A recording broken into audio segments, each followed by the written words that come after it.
Hello, everybody, and welcome to this week's episode of me talking about things. I should probably come up with a name for this at some point. Nice to see you. I hope you had a good week. Hard to believe it's March 2021, and it's a wild ride, isn't it? Pretty exciting times. I had a very remarkably good week, actually, and hopefully that's been the experience for you as well. There's a lot of really cool things that I've been working on for quite a while, and they're finally about to come out.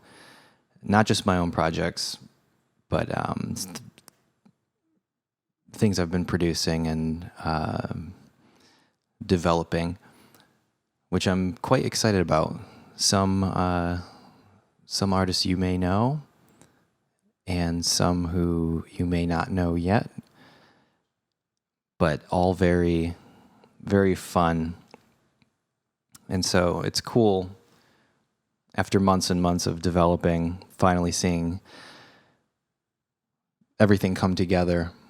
And it reminds me of being a younger man and having ideas, but it took a very long time for me to know when, in the editing process, it was ready. And there's always, no matter what it is you're making, especially if it's something more on the creative side, music or movies especially, but I guess any sort of creative medium, there's kind of this idea of, is it done? And is it ready? Is it perfect? And growing up, I was probably in my teens. I remember my father telling me once something along the lines of, complete is better than perfect. That one stuck with me. Because you always hear about the singer or songwriter who spends a decade, sometimes more, working on an album. And I've found, and the more I do it, the more I've put out creatively, I'm getting a lot better at saying, okay, this is to the point where it's presentable.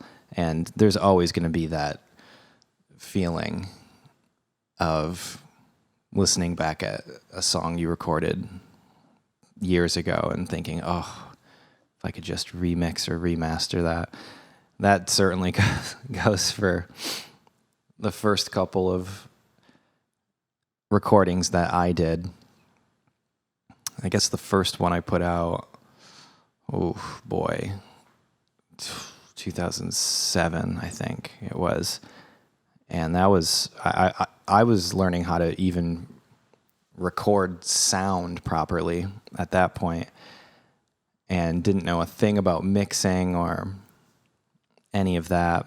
But I had really, really cool friends who guided me along, and I could ask all the questions that I thought were dumb questions and hadn't quite realized, especially when it comes to music production, there are no dumb questions. And it's funny listening back to those because they are not mixed well, but I do enjoy the songs. That time I was getting pretty heavy into the psychedelic realm, and I was very, very into Bowie, and I've always been a big fan of Montreal, and appreciate how their chord progressions are almost like it's almost like they cut up every chord and just put them into a hat and then put them together and then figured out how to tie it all and glue it all together with a melody. And David Bowie for sure, and Kevin Barnes are, I think, top tier. I had the opportunity of getting to become friends with Kevin, and I remember I was totally fangirling out the first time, and I remember telling him something along the lines of like, when it comes to melodies and cool chord progressions, it's David Bowie and you. And he seemed flattered by that. And actually, there on Netflix right now, maybe you've seen it. There's a documentary about the Cecil Hotel, and it's in downtown Los Angeles. And I remember at the time, it was kind of like, I suppose, being shared to the viral extent online, the footage of the woman in the elevator, and it was just so bizarre and just mysterious. And one night, I think it was Halloween. I know it was around Halloween. It might have been the night before. But I went to go see Of Montreal perform downtown LA, and through a friend of a friend, we ended up hanging out afterwards, and he asked, "Oh, hey, we're going to go to this haunted hotel. Do you want to come?" And I didn't realize that it was the hotel, the Cecil, until I was in the elevator. And we just kind of walked in. It was still open at the time. Maybe this is like 3 years ago. I have a photo on my Instagram from that night. So whatever that night was, I want to say it was 3 years ago. It was before, I believe it's closed down. They're going to renovate it at this point. We just waltzed in kind of like we owned the place, or as if we were like renting a room. And one of the people we were with was like, "Oh no, I know how to get on the roof." And as we're riding the elevator up, I remember thinking, okay, this is spooky. It's Halloween, and realizing, oh, wait, I've seen this elevator before, and this looks strangely familiar. At this point, obviously, they hadn't made the documentary or anything, and I had no clue what the conclusion or consensus was on the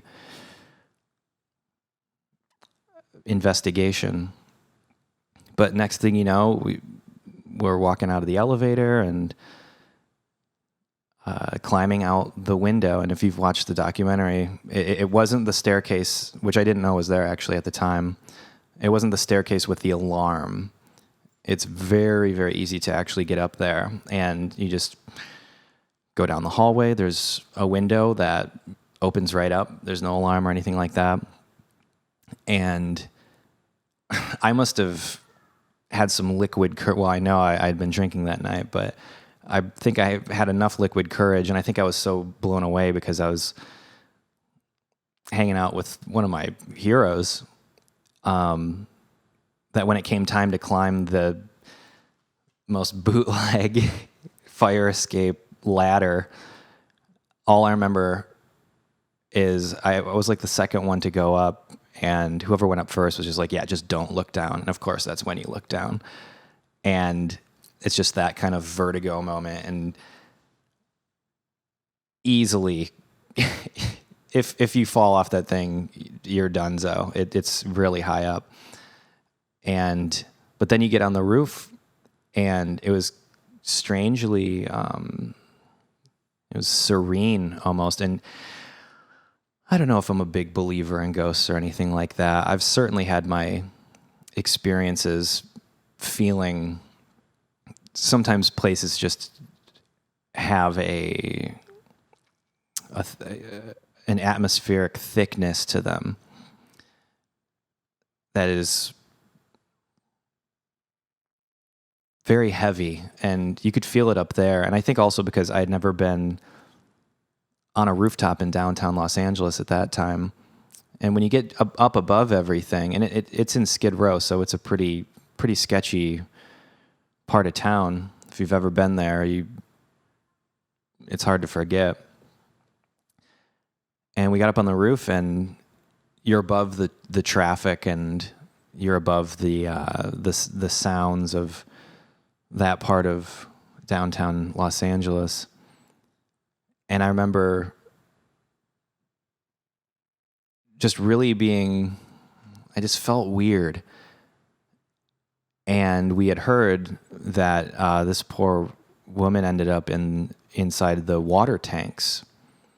And there they were, just like right there. And so we went up, and I think at that point we were all spooked because there was like handprints. I think someone had went up there to be edgy and spooky. But I remember just looking at the tanks. And again, at this time, now that I look back, I understand that it's disrespectful. So I feel some remorse actually at this point, especially after watching the documentary. But back then, just no one knew. It was just this big mystery, and it was like a rumor at this point between our circle, at least, of like what had happened. I remember just looking because they're big, and I remember thinking like, man, how do you end up in there? It was just very strange, and I have so many stories. That's something. I think it's easy. There's this, as the mass exodus of California is in full swing now. It seems like everyone's leaving. It's kind of the cool thing, or the trendy to poo-poo on especially Los Angeles. But there's certain things about that city that it's just unlike any other place I've ever been in the world, and you feel it. And a lot of it is a negative talk about vibes and atmosphere. You know, you've got one of the largest cities in the world, second largest, I guess, as far as like population goes in the United States. And I think in the almost 10 years that I lived there, I only met a handful of people who were actually from there. Everyone was from all over the place. And though a very high percentage of the people I encountered were probably on the spectrum of being a good person and a bad person, I would probably put the vast majority at questionable. And no disrespect, I think at the time I probably was on right there with them.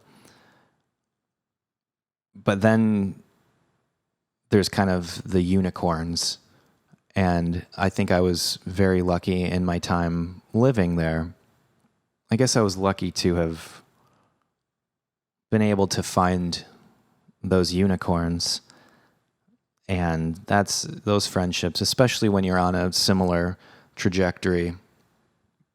They say birds of a feather flock together. And I never, like in New York, anything can happen there. It's an amazing city, and another place that there just really is nothing quite like it. I never found myself as a New Yorker. And though at a certain time, that was my plan. I've never told this story publicly, actually, how I ended up in LA. But it was all my friends at this time. This would have been, it would have been 2012. I had been living in Chicago for 4 years, and I knew I had to make a move. So after going back to Michigan for the summer to kind of sort things out, and I was saving money because I knew if I was going to go to LA or New York, I needed some seed money to get me going out there. And there's a big pull to go to New York. And I knew one person in LA and dozens of good friends in New York. But I just didn't feel like something. You always feel it in your gut. And I said, well, I'm going to flip a coin. And true story, I was visiting my parents and up late and trying to figure out the next move. And I flipped a coin. I said, all right, heads, it's New York, tails, it's LA. And when I flicked it up in the air, in my gut, it was almost like slow motion. I remember thinking, boy, I hope it's tails, because I don't know if I can survive in New York personally, especially at that time. And sure enough, it was tails. And a week later, maybe, I packed up a rental car and drove across the country, and everything was a question mark. And at the time, it seemed... It's funny looking back on those kind of decisions that we make in life. For me, at least, that was a big one. It feels very cinematic. I suppose a lot of our memories have that quality where whenever something big happens, the further away we get from it, the more magical in a way it can feel. And I wonder what would have happened had it come up heads. I told myself I just couldn't make up my mind, and it seemed to me like I had more opportunities with work in New York, which was true, and just totally gambled on that one. And then I remember after living there for a couple of years thinking, wow, why didn't I come here earlier? But it seems like I've only been back once since last year, and I don't know if it was me becoming unfamiliar with a place that I called home. Just felt very, very different. Obviously, with the lockdowns and everything, which are very extreme, or they've been extreme certainly in all of California, but it certainly felt different. And I wonder if that's me coming to terms, because I never thought I was going to leave. I just figured, well, because of work, this is where all of my work is, and like my studio and the studios that I would record at or make movies at. And along came 2020 and had us all on the edge of our seats. I was listening to a podcast, and one of the comedians who's on a show I listen to said something. It was Akash Singh. He said, I wrote it down. The conversation went something like, would you rather be a good person but everyone thinks you're not? Or would you rather be a terrible person but everyone thinks that you're great? And that really hit close to home. And I really thought about it. And it got me kind of thinking about how I wanted to be perceived by an audience. And I talked about this kind of, I think, in the first episode, which is something heavily in therapy that we've gone over, at least to the point where I'm comfortable talking about it on a platform like this. But that got me thinking about Los Angeles in general, particularly Hollywood, or the Hollywood system. When I first started learning music, guitar, I remember learning a couple chord progressions and then listening to songs that I loved, and I almost felt like I had seen behind the curtain and saw that the Wizard of Oz was just some dude pulling a bunch of levers, and it was, what a great metaphor. Yeah, so early on, too, to really explain that whole system, which seems to have not changed at all. Everyone talks about all this progress that's being made, but I haven't seen it personally. That's another conversation. But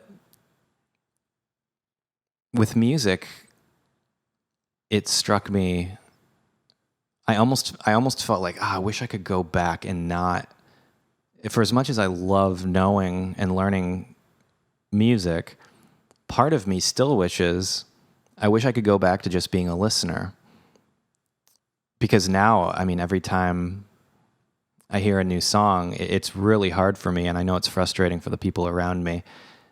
I'll just hear a song and be like, oh yeah, this is that song. It's the same chord progression, same key, melody's the same. There's a lot of really great YouTube channels actually that deconstruct a lot of that stuff. Rick Beato's channel is fantastic, and he seems like a really, really cool guy, and he's very knowledgeable, and he's the only person I found that he explains, I think, to the average person maybe who doesn't know music or theory or any of those things, and says, hey, like, and it's not about calling them out and saying, hey, you ripped this off, because I get it. There's only so many chords there's going to be. I'm sure I've subliminally, thought I wrote something that was catchy or great, and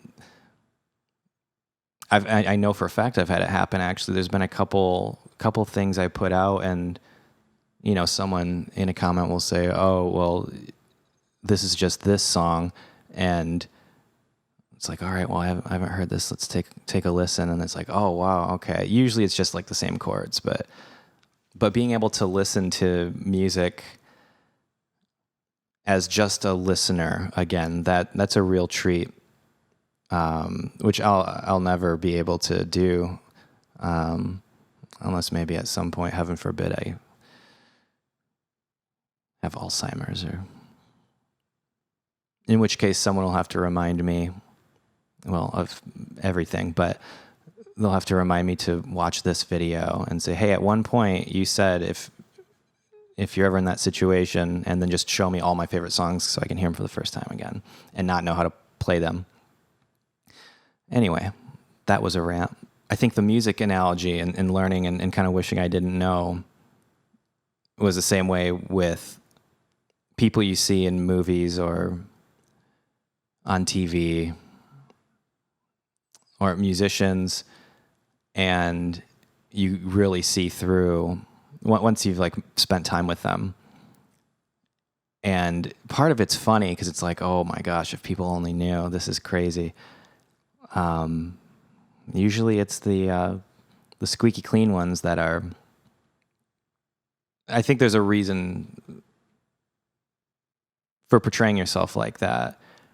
I thought certainly at the time, and for many years, like, oh well, if I just go out there as you're like wanting to be hated, or you should hate this guy, this weirdo. I thought that somehow that was like a shield, or a just like trying to. Really, I think it was trying to get ahead of, because the easy thing is to say like, oh well, it was all just an act, and that's something that I still am working on, and working on understanding. Like why was I doing that to myself? Why was I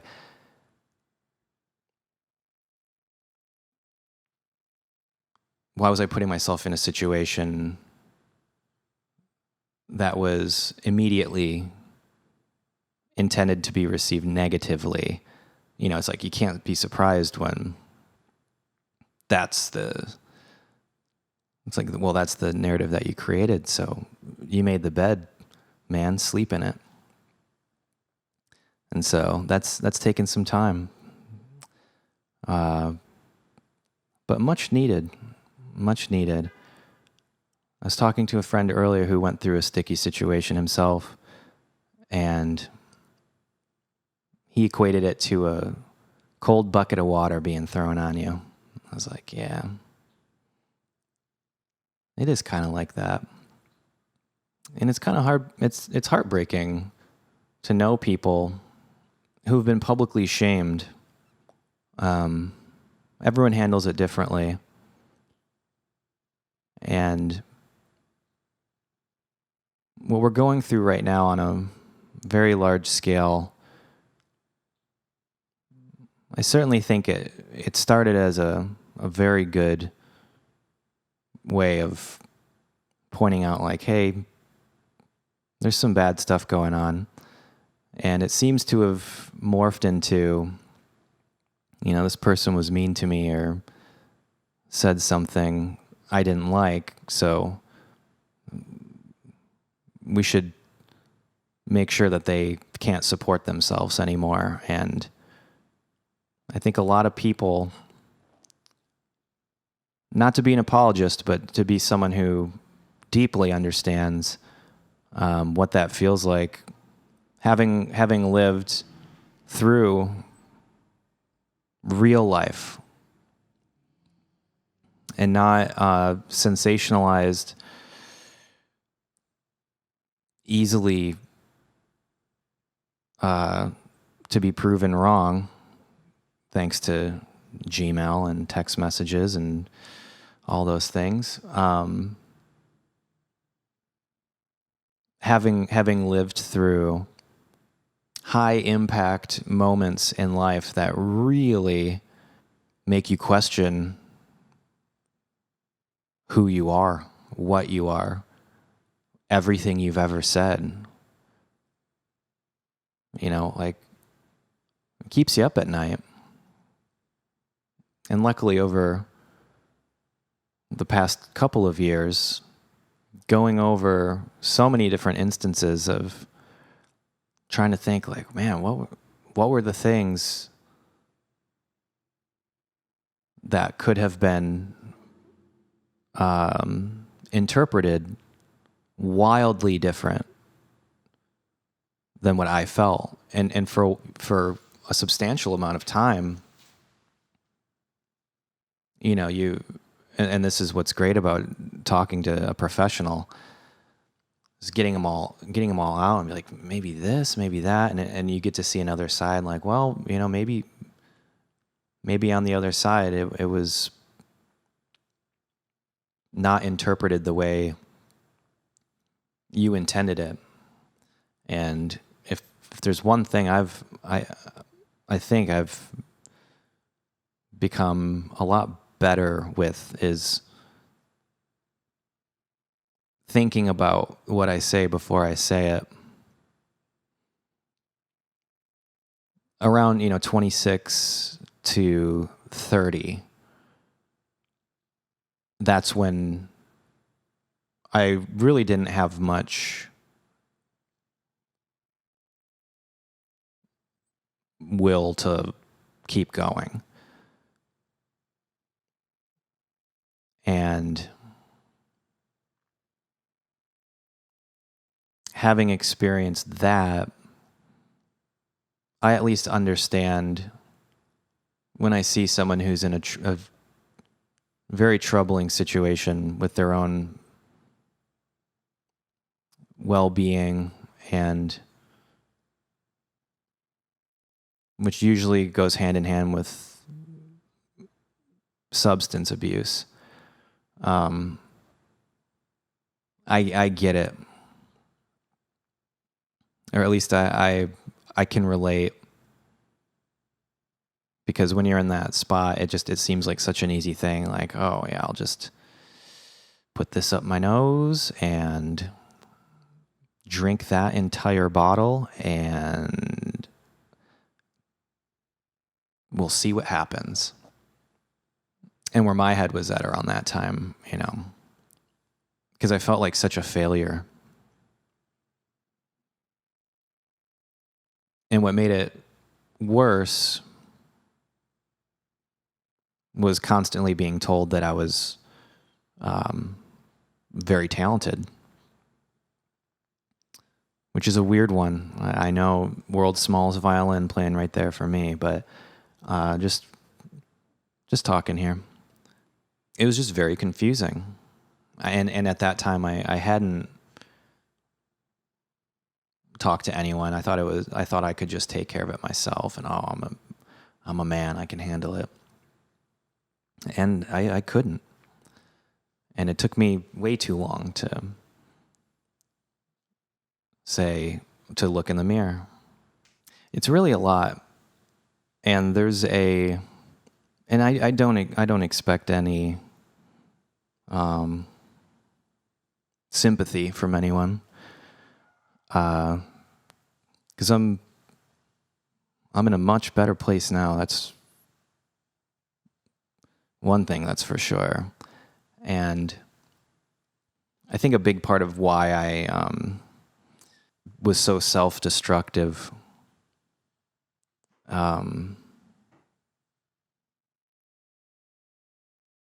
a lot of it was just not understanding myself. And fast forward, I guess if I was 26, 8 years ago now, I mean, pretty much once I turned 30, that's really when everything kind of started to change. And I could really support myself, and I felt successful for the first time. And there's just so much, there's been a lot of unpacking there after hours and hours and hours of talking about it and understanding that there's a lot of things about the human brain that we just do not understand, and hopefully someday will. I've been trying to at least to be open about that aspect of being a human being. I've had a lot of people reach out about what to do to deal with their anxiety and their depression and thoughts of helplessness. I think first of all, and I'm not a professional, please, this is just these are my opinions. But I hope to just share I hope to share what's helped me get to a point in my life where I'm okay finally. And I'm happy with myself and my relationships and with friends and family, girlfriend. I mean, I gotta say, if you're going through it right now, like, just know there is, it does get incredibly better. It takes time, and it takes a lot of really being honest with yourself, brutally honest with yourself. It's cheesy, but one of the first things I went to one therapist first, and every time I went, he's a nice guy. But I couldn't help but think of, I'd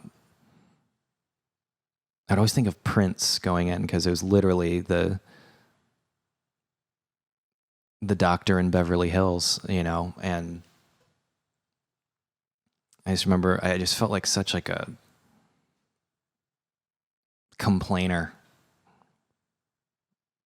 and I was just insecure outwardly with my work and my image, or the perceived image. It was always just like, oh, I've got this, I've got it all figured out. But with me being honest with myself, there was so many layers of shielding and just calcification that just had to be just chiseled away. And when talking to someone, sometimes it takes a couple people, and there's nothing wrong with that. That's how it was for me. I mean, a lot of the things that got me to break through in my quest for happiness were very, very cheesy. I mean, one of the first things literally was like I was instructed as my homework every day, first thing in the morning, look in the mirror and say, I love you.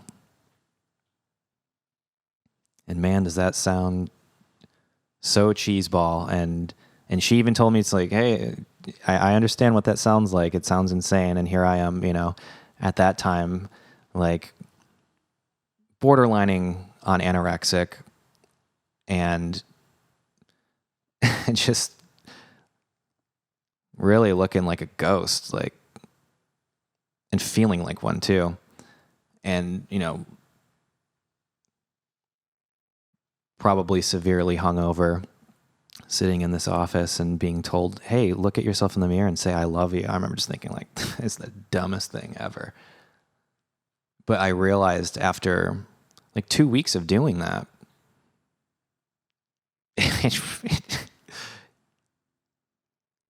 laugh at me all you want, but it helped. It was at least a step in the right direction. I'd never done that, ever. Never thought to do that. And I can still see the humor in that now. But it's those little things that you just...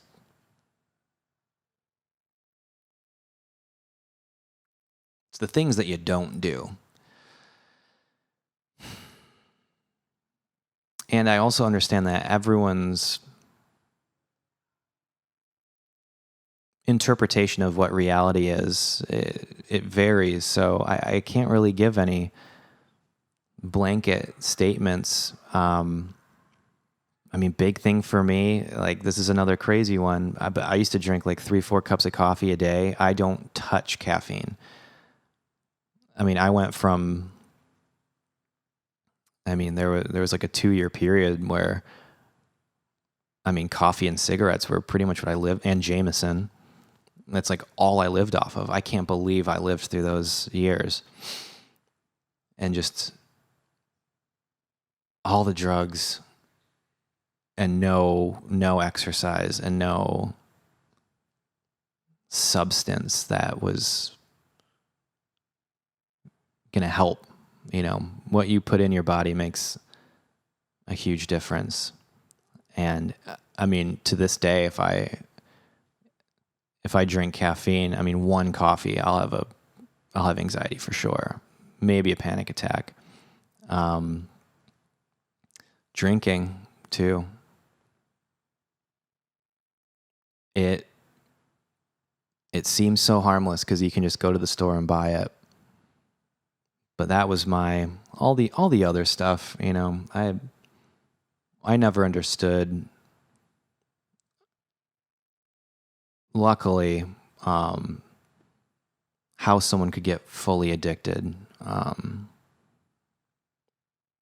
to XYZ illegal substance. Pick your poison. I've probably done it. And I always just remember thinking, like, after the next day was always just so horrible. It's like, well, for as bad as I feel the next day, I don't think it's worth how it made me feel. So I don't know if you're going through it right now. Are you drinking a lot? Are you eating poorly? For me, those were two of the big ones. It was an eye-opener, kind of getting down to that, like realizing that I was doing too many things that were bad for me. And it's easy, especially like on tour. I mean, I only did one tour where I didn't really drink. But pretty much all of the rest of them, I mean, you get to the green room and it's like more beer than you need, and a bottle of, every night, a new one. And so you're I would find myself in a new place I'd never been before, and after a while, the appeal, just because you get so tired and you don't always get to shower, and going to the bathroom comfortably becomes difficult, and that's why I would say in defense of touring musicians, if you've ever, and when I was a teenager, I was the kid who would go wait by the bus and just to say hi and, thank you for coming. I would do that 15, 16 years old, and it was so cool when they were nice. And I remember thinking like, well, if I'm ever in that position, I'm never going to be one of the jerks who just keeps walking and ignores them, because your fans are everything. And being around so many people who belittle them, not publicly,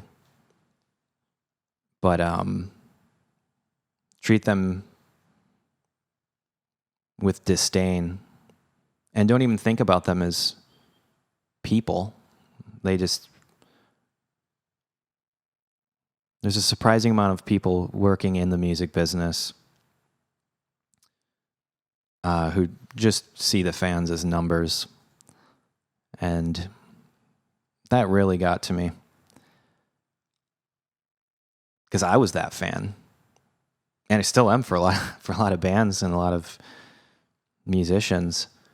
But that was me growing up, and I don't know. I over the years, I find it very hard to trust anyone in the music business, whether it's an artist or a player or someone who works at a label or a booking agent, any of it. It's like, if you didn't grow up going to shows and being the fan, I don't believe what you have to say. We can get into the depths of that at another time, but being around a significant amount of people who had that mindset of, not only not treating them like people, but people who love you. And my hope when I say in defense of touring artists, I would just say, if you've ever had an inconvenient run-in with an artist on tour, keep in mind they may not have been able to go to the bathroom for like 12 hours and probably haven't had a shower maybe in a couple of days. It's very, very true. Little known fact, most tour buses, you can only go number one, if you catch my drift. And some of those drives are quite long. So you have to get creative. And another thing too, once I never, on the bus, I never woke up early, because it was like no point. So it was almost always, usually you roll into the venue at like noon. And your driver has to get all situated, and the tour manager has to take care of some things. But yeah, usually about noon, you roll out of the bunk, which is like a coffin, and hopefully you're at a place where you can use the facilities. Sometimes you're not. That adds to grumpiness, and it's a tricky thing. But gotta say, I've been missing it. And I think because it's not so much the being on stage that I miss. It's always great when it's just an awesome show and the audience is so excited and singing along, and you get to interact with them, and everyone's just in a room to like celebrate music that we all love. And I do miss that a lot. And I've been listening to a significant amount of artists that I admire talk about that, because it's an everyday thing. And it's very easy to get used to just always being on the go, new city every day, new type of food every day. That's what I liked. Most of my excitement being on tour was being able to eat all these world-renowned specialties. And so every place I would go, I would the day before get myself excited and look on the Yelp or the TripAdvisor reviews about, okay, well, you're going to be in this spot. This is what you got to eat. So that was kind of my thing. And at one point, I think maybe this was around the first time I went to Europe, we had a tour manager who had this, I think it was a book, and it was like the world's best cocktail bars. And so every place we went, we would consult his little list. And I gotta say, whoever wrote that book, I'll have to find out what that's called, but whoever wrote that book, they had fantastic taste. It's those little things, because it's easy to feel on the road. You know, you're playing the same set every night. And at least with the music that I was playing on those tours, you know, it was pop music. And so it's not like we had any 20-minute interlude jam sessions that could just take the experience to the next level, which is fine. It wasn't that kind of show. So within that realm, it's easy to it feels a little procedural, and which is neither here nor there. It's just a part of it. But growing up, playing in like punk bands, thrash metal bands, hardcore, screamo, you name it. We never played to a click or anything, and no one did, because no one had like in-ear monitors or anything like that. But it was just a very different thing, because sometimes you would just nail it, and sometimes you just have a bad show, and that still happens when you're playing to tracks and stuff. But the tempo is always going to be the same, and usually the structure of the entire show feels the same. So the trick with that is for it to not feel robotic, because once you're, I don't know, 3, 4, 5 weeks in to playing the same hour every night or every other night or whatever it is, a lot of times it almost feels like muscle memory. And the last tour I was on, that was just, you know, very, very, very difficult for multiple reasons. Primarily seeing the writing on the wall of like, well, this thing that I put every ounce of energy and excitement and love and care into, it's like coming to an end. And that was not an easy realization to come to. And so I would just drink. And it was one of those things, you know, we were playing in arenas. So the biggest rooms I had ever played in, but we were opening. So they weren't even half full. I mean, my recollection of being on stage for pretty much that whole tour was looking up through my wig and my mask, which you could barely see anything out of, at empty seats. I think that does something to I was just playing bass, so it was whatever, but also it's like songs I wrote, and it's like, oh, man, it'd be nice if there were people here. And it was just tricky. It was not an optimal time. And so I started, on that one in particular, I started having panic attacks on stage.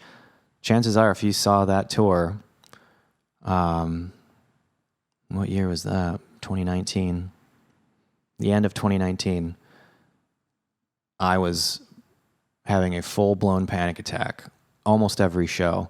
And so I thought, well, if I just have a drink, that'll make it go away, which did kind of help. But I remember telling my therapist about this, when what led up to my like nervous breakdown, like explaining the circumstances. Is like, well, my anxiety was through the roof. I was more depressed than ever. And every night I would put my in-ear monitors on, so I couldn't hear anything outside of what my mix was giving me. And then I would put a latex mask on that I couldn't breathe out of, or really see out of. And then I would put this giant wig on that was very hot, which is fine. You get hot on stage, but I couldn't really see. And the music was written and recorded in a way that it would quite literally be impossible to actually do live. But we got it close enough. But especially playing guitar or bass on those, it's all over the place. And you can't really find the note in your ears and just groove to it because it was just so technical. So pretty much full sensory deprivation. And then on top of it, a latex suit that you can't really sweat out of, because just the water wouldn't, or the sweat wouldn't come through. So it was like, you're almost like swimming. Sorry, that's gross. And that was every night while going through a devastating professional and emotional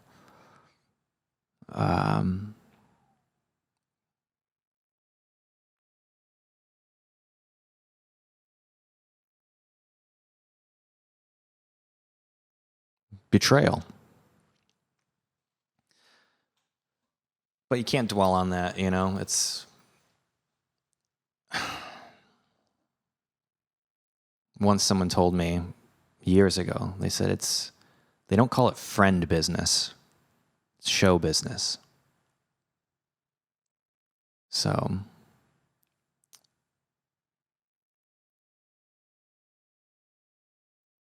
that was tricky. But a phenomenal learning experience.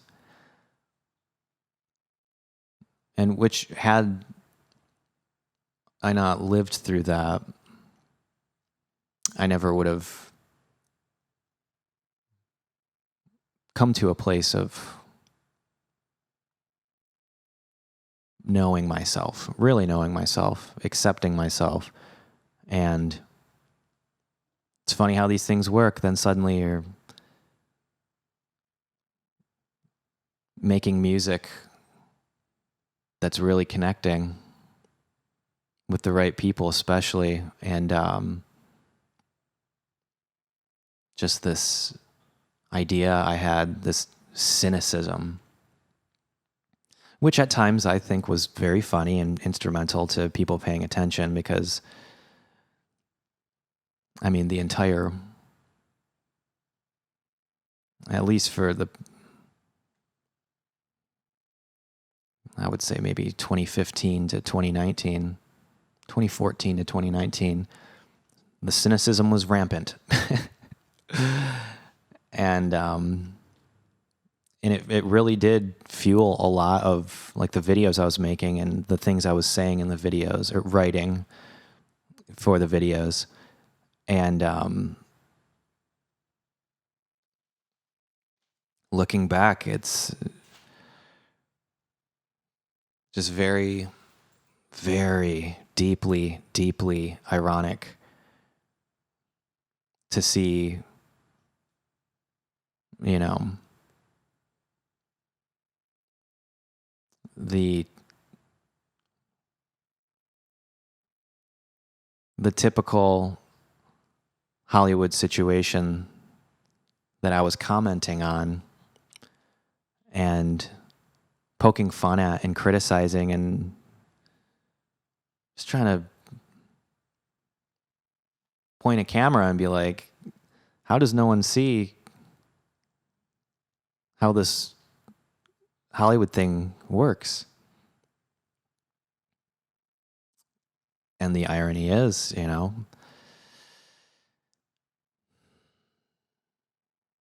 it's because it's real. That's what happens. And I wonder if the things that I was writing and not saying myself, it makes me wonder now, like, was I the only one who was in on the joke? But we'll never know. And no harm, no foul, you know. It's bygones will be bygones. And life goes on. Part of the beauty of art is watching the art evolve and the artists evolve. I mean, Bowie couldn't do Ziggy Stardust forever. And if he did, I never would have got my favorite Bowie song. At the moment, Ashes to Ashes. It always changes. People always ask, what's your favorite song? It's like, what time is it? Or certainly your favorite song from an artist. What mood am I in? That's what great artists are able to do, is have a soundtrack to pretty much every mood. So in my thoughts this week about reminiscing about being on the road and playing shows, I think a lot of that was sparked because I broke a bass string. And I can hear the collective gasps from every bass player watching this. Because how does that happen? I've been playing for 20 years, bass about 20 years. Never broke a bass string. Broke plenty guitar strings, but they're much thinner. So one of my guitars, luckily not an expensive one, fell at the perfect spot, and the headstock of the acoustic hit the bridge where the string comes through the body at the very bottom, and must be one of the easiest places to break a string. So it just snapped right off, and I was like, oh man. And for bass players, it's my American P bass, which is one of my favorite things ever. And I had round wound strings on it, which for non-bass players, they're a lot brighter sounding. You hear them more typically in like rock and roll. And it has a very different sound from what is referred to as a flat wound string, which If you listen to Motown, really, to me, is kind of like that flat wound sound. A lot of music in the 60s. And they've become more popular lately again because artists like Tame Impala, that like when you hear his recordings, the bass on those, it's like that's what a flat wound sounds like. More of a, I don't want to say dull because there's a lot of body, but there's more of a thump to them and just has that sound that I love. But for the tour I was on, and I also used that same piece recording in the studio, I had the same strings, these round wounds, and those songs were tuned very, very low. And again, for the musicians out there, the bass was tuned to B-E-A-D. But I play a 4-string. I always thought 5 strings just looked corny. Sorry, 5-string players. And I knew I wasn't going to be using the G at all for those songs. And so I just would get a pack of 5-string bass strings and just not use the G. And so they're very, very heavy. And they were on for maybe 2 years. I had those strings on. And finally they broke. And I was about to throw them away. But I had an idea. I thought someone might want these. So I should give them away. And so I thought, okay, well, I have all of these hooded sweatshirts that are running low, and I don't know if I'm going to reprint them, but anyone this week who orders a hooded sweatshirt, I'm going to put the names into a hat and randomly draw one.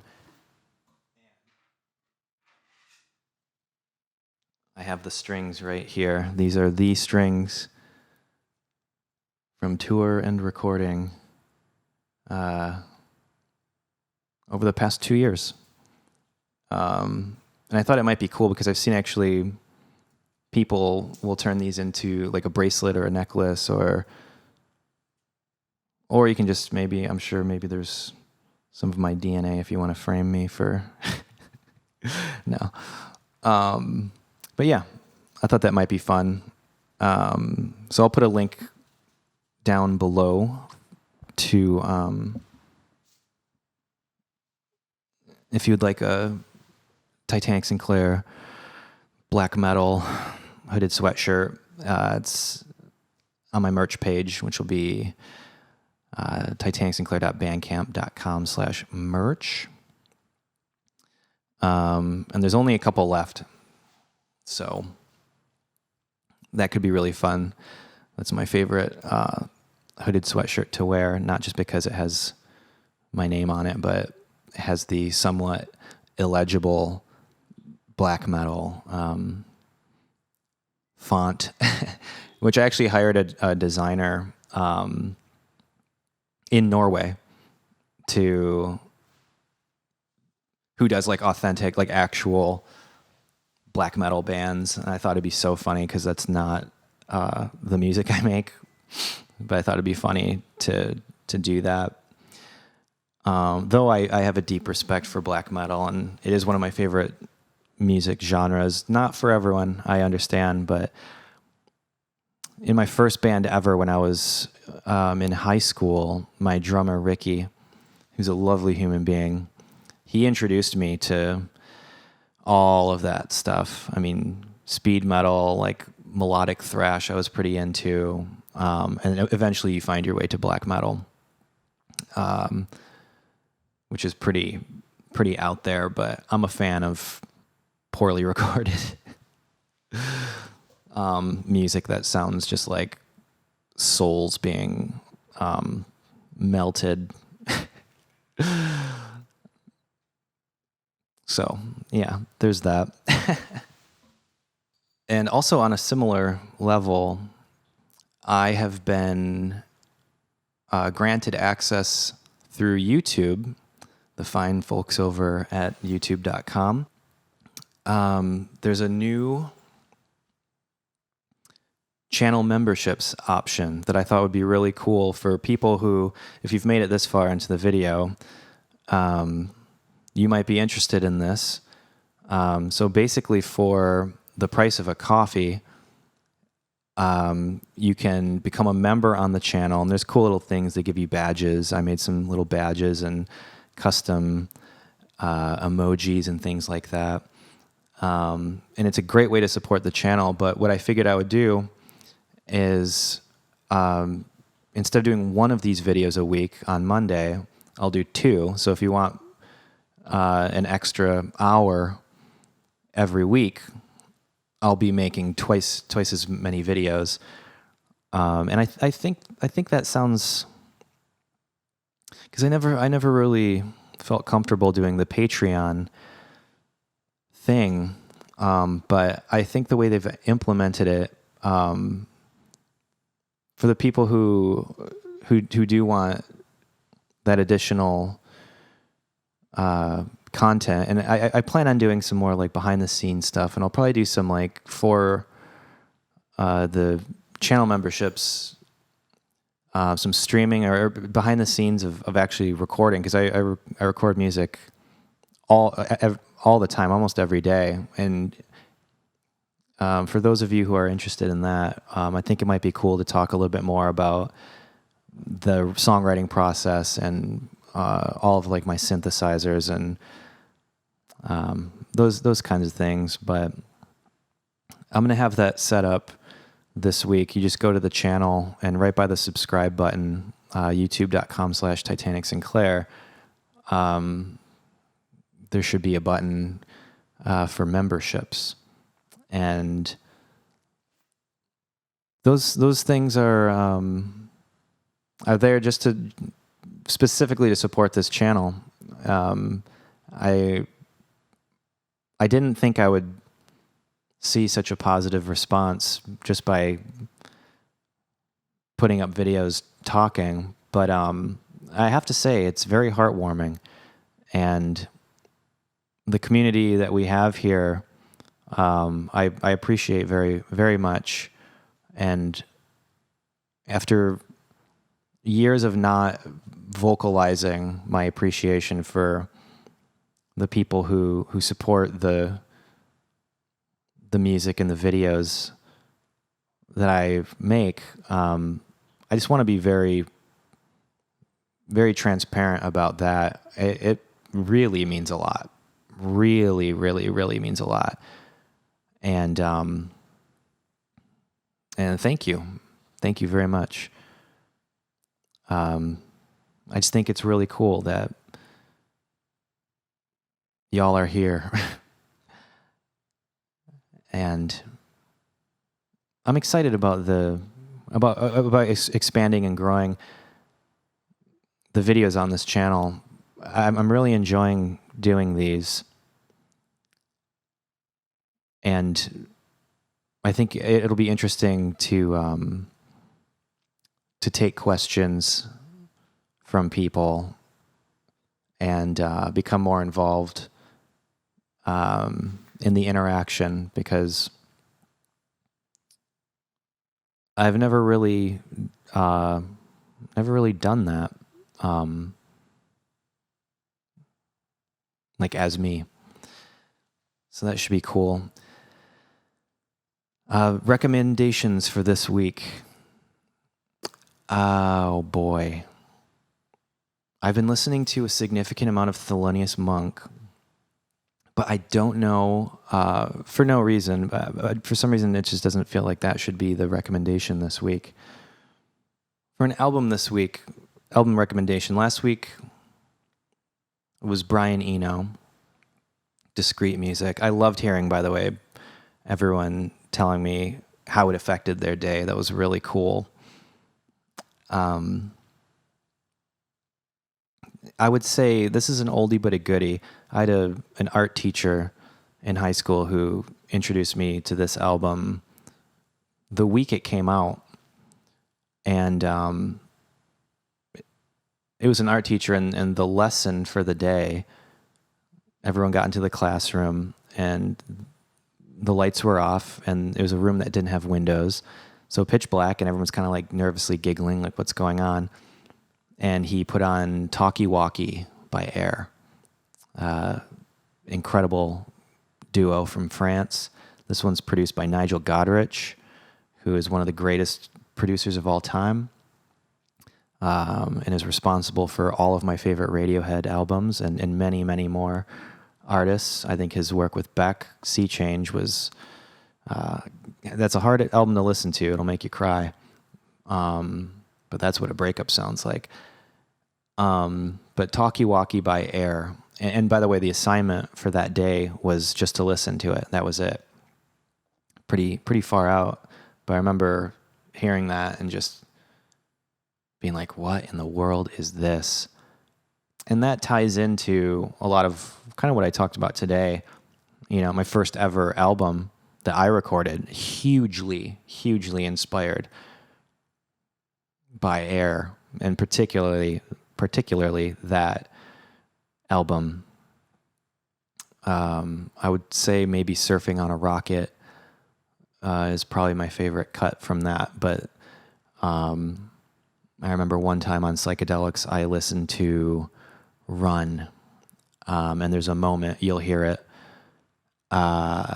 where I felt like my soul was coming out of my chest and was kind of like, if you ever played Mario Kart, like Rainbow Road, that was coming out of my chest, and it was like almost like I was on a hovercraft that was propelling me towards God. Psychedelics are wild. And it was just at that moment, and then the beat kind of felt like my heartbeat, and with every beat there would just be like a new,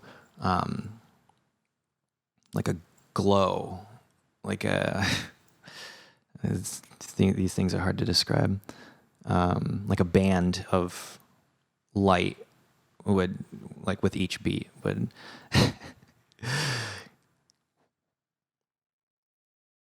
yeah. So that's music recommendation of the week. Movie, for some reason, the first one that comes to mind would be Once Upon a Time in the West. I actually haven't watched that in a while, but hugely influential for the music and the kind of the visuals for my new album, Texas Dream, which, by the way, album announcement coming soon with a new music video. And it's long, but sit with it. And I haven't been reading this week. I've been in the times I should be reading. I've fallen victim to poker. I got an app on my phone for that. So that's all for today. If you want to become a member, I'll have a video up Friday, youtube.com/Titanic Sinclair. Thank you so much for watching. I hope you all have a wonderful, wonderful week. Drink lots of water. Tell your friends that you love them. Say hello to your family. And be very well. Peace and love. We'll see you soon.